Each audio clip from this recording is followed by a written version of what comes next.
ಸಹ ಪ್ರಿಮೆಚ್ಯೂರ್ ಅನ್ನುವಂಥ ಪ್ರಶ್ನೆ ಇದೆ.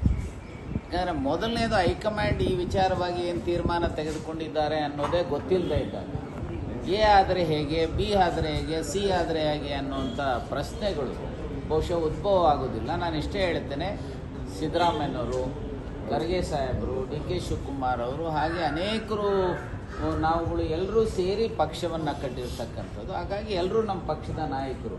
ಅಲ್ಟಿಮೇಟ್ಲಿ ಪಕ್ಷವನ್ನು ಯಾರು ನಡೆಸಬೇಕು, ಸರ್ಕಾರವನ್ನು ಯಾರು ನಡೆಸಬೇಕು, ಸೊ ಯಾರು ವಿಧಾನ ಪರಿಷತ್ನಲ್ಲಿರಬೇಕು, ಅಸೆಂಬ್ಲಿನಲ್ಲಿರಬೇಕು, ಲೋಕಸಭೆಯಲ್ಲಿ ಇರಬೇಕು, ರಾಜ್ಯಸಭೆಯಲ್ಲಿ ಇರಬೇಕು ಅನ್ನೋದನ್ನು ತೀರ್ಮಾನ ಮಾಡುವಂಥ ಸೊ ಎಲ್ಲ ಅಧಿಕಾರ ಇರುವಂಥದ್ದು ಹೈಕಮಾಂಡ್. ಸೊ ಹಾಗಾಗಿ ಯಾವುದೇ ವಿಚಾರದಲ್ಲೂ ಹೈಕಮಾಂಡ್ ಏನು ತೀರ್ಮಾನ ಮಾಡುತ್ತೋ ಆ ತೀರ್ಮಾನವನ್ನು ನಾವೆಲ್ಲರೂ ಸಹ ಅತ್ಯಂತ ಮನಸ್ಪೂರ್ವಕವಾಗಿ ಅದನ್ನು ಸ್ವೀಕಾರ ಮಾಡ್ತಕ್ಕಂಥವ್ರು. ಯಾಕಂದರೆ ಪಕ್ಷದಲ್ಲಿ ಶಿಸ್ತಿಲ್ಲದೆ ಆದರೆ, ಪಕ್ಷ ನಿಷ್ಠೆ ಇಲ್ಲದೆ ಇದ್ದರೆ ಸೊ ಅನೇಕ ಸಂದರ್ಭದಲ್ಲಿ ಪಕ್ಷದ ಬೆಳವಣಿಗೆ ಕುಂಠಿತ ಆಗುತ್ತೆ ಅನ್ನೋದರ ಅರಿವಿರ್ತಕ್ಕಂಥದ್ದು.